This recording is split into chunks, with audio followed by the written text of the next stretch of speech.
Hi friends, எல்லோரும் எப்படி இருக்கீங்க? நல்லா இருக்கீங்களா? சாப்பிட்டீங்களா? இன்றைக்கி மணக்க மணக்க சூப்பரான டேஸ்டியான கருவாட்டு குழம்பு எப்படி செய்கிறதுன்னு பார்க்கலாம் வாங்க. இது மஞ்சப்பாறை கருவாடு. அந்த கருவாட்டை பார்க்கும்போதே அல்வா துண்டு எனக்காக இருக்குது. அந்த தண்ணி கொஞ்சம் எடுத்துக்கிட்டு அதில் கொஞ்ச நேரம் ஊற வச்சுக்கோங்க. அப்போ தான் அந்த உப்பு ஃபுல்லாக நல்லா தண்ணியில் மிக்ஸ் ஆகும். தேவையான பொருட்களை ரெடி பண்ணி வச்சுக்கோங்க. இந்த கத்திரிக்காய் அந்த கருவாட்டு குழம்புக்கு சேர்த்திங்கன்னா அவ்வளோ ஒரு டேஸ்ட்டாக இருக்கும்.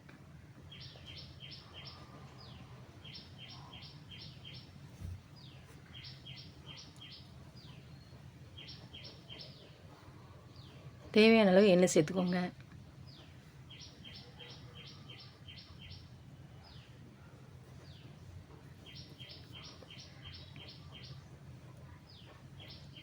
எண்ணெய் சூடானதுக்கப்புறம் ஒரு ஸ்பூன் கடுகு சேர்த்துக்கோங்க.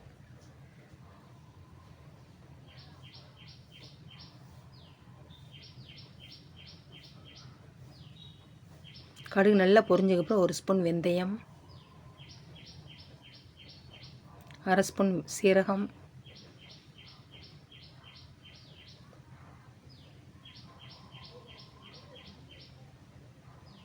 சின்ன வெங்காயத்தை தேவையான அளவுக்கு முழுசாக சேர்த்துக்கோங்க, தோல் உரிச்சி. நாங்கள் எங்கள் ஊர் பக்கம் இந்த சின்ன வெங்காயத்தை பொடி உள்ளி சொல்லுவோம். நீங்கள் எப்படி சொல்லுவீங்கன்னு கமெண்டில் சொல்லுங்கள்.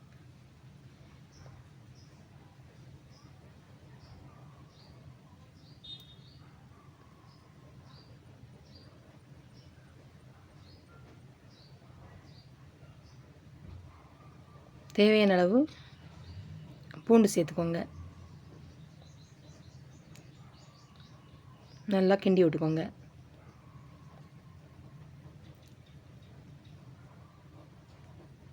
பக்கத்தில் சாப்பாடு வெந்துட்டுருக்கு.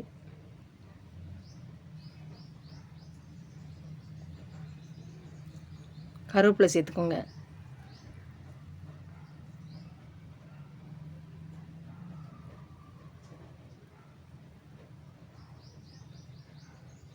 வெட்டி வச்ச 2 தக்காளி சேர்த்துக்கோங்க.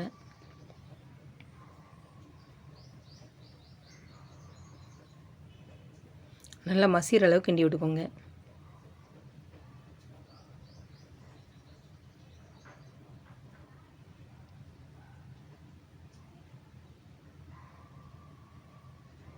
ரெண்டு மிளகாய் சேர்த்துக்கோங்க. மிளகாய் முழுசாக போடாமல் லைட்டாக கீரி சேர்த்துக்கோங்க.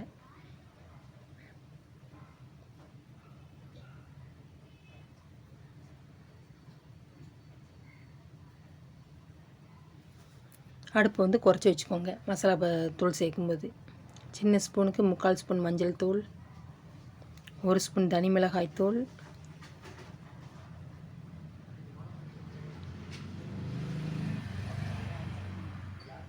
4 ஸ்பூன் குழம்பு மிளகாய் தூள் சேர்த்து நல்லா அந்த எண்ணெயில் கிண்டி விட்டுக்கோங்க, பச்சை வாசனை போகிற அளவுக்கு.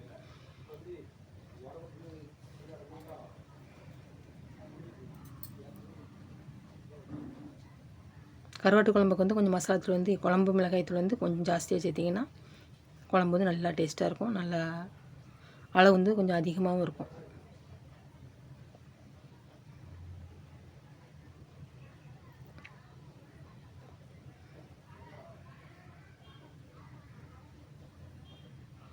கொஞ்சம் தண்ணி சேர்த்துக்கோங்க. பச்சை வாசனை போகிற அளவுக்கு நல்லா கிண்டி விட்டுக்கோங்க.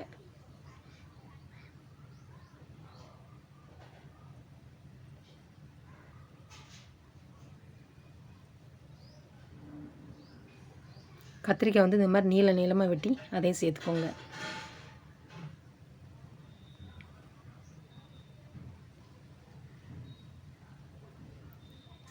தேவையான அளவு முருங்கைக்காய் சேர்த்துக்கோங்க. எங்கள் வீட்டு மரத்தில் காய்ச்ச கொடிக்காய் சொல்லுவாங்க அந்த முருங்கைக்காவை. அந்த முருங்கைக்காய் ஒரு முருங்கைக்காய் தான் வெட்டி போட்டிருக்கேன். நல்லா அந்த மசாலாவிலே கிண்டி விட்டுக்கோங்க.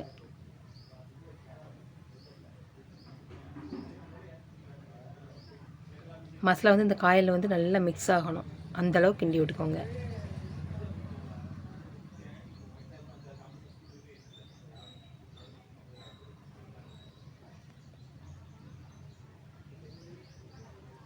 கரைச்சி வச்ச புளி கரைசலை சேர்த்துக்கோங்க.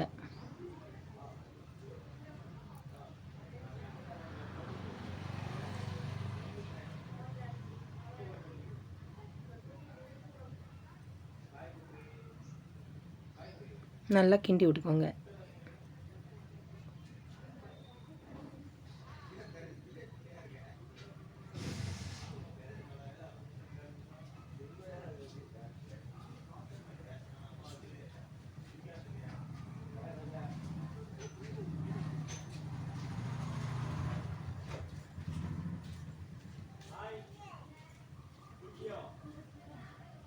அந்த கருவாட்டு நல்லா ஊற வச்சோம்னா அந்த கருவாட்டை வந்து நல்லா அந்த தண்ணியில் நல்லா கழுவிட்டு ஒன்று ஒன்றா சேர்த்துக்கோங்க.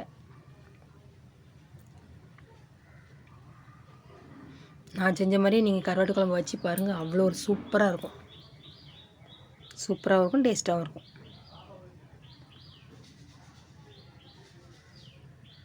கருவாடை வந்து கொதிக்கும் போது சேருங்க, அப்போ தான் நல்லா கரையும் கருவாடு. தேவையான அளவு உப்பு சேர்த்துக்கோங்க. ஏற்கனவே கருவாட்டில் வர கொஞ்சம் உப்பு இருக்கும், பார்த்து எந்த அளவுக்கு வேணுமோ அந்தளவுக்கு சேர்த்துக்கோங்க. நல்லா உப்பு சேர்த்துட்டு கிண்டி விட்டுக்கோங்க. கொஞ்ச நேரம் கொதிக்கட்டும்.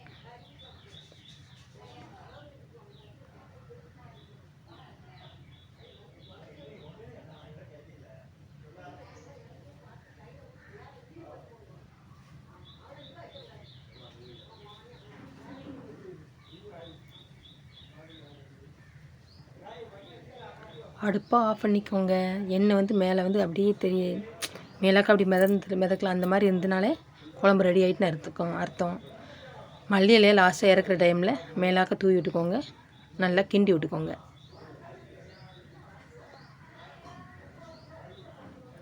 சூப்பரான டேஸ்டியான மணக்க மஞ்சப்பாறை கருவாட்டு குழம்பு ரெடி. சுட சுட சாதத்துக்கு, பழைய சாதத்துக்கு, அப்புறம் தோசைக்கு, இட்லிக்கு ஊற்றி சாப்பிட்டிங்கன்னா அவ்வளோ ஒரு சூப்பராக இருக்கும். இது குழந்தைன்னவங்களுக்கு வந்து வச்சு கொடுங்க. பால் வந்து நல்லா சுரக்கும் அந்த கருவாட்டு குழம்புக்கு. அதுக்கும் ரொம்ப ரொம்ப நல்லது குழந்தை பிறந்த தாய்மார்களுக்கு. என்னோடய வீடியோ பிடிச்சிருந்தால் லைக் பண்ணுங்கள், ஷேர் பண்ணுங்கள், கமெண்ட் பண்ணுங்கள். செல்வி விஸ்வா சேனலை சப்ஸ்கிரைப் பண்ணுங்கள். வீடியோ ஸ்கிப் பண்ணாமல் பாருங்கள். தேங்க்யூ, பாய்.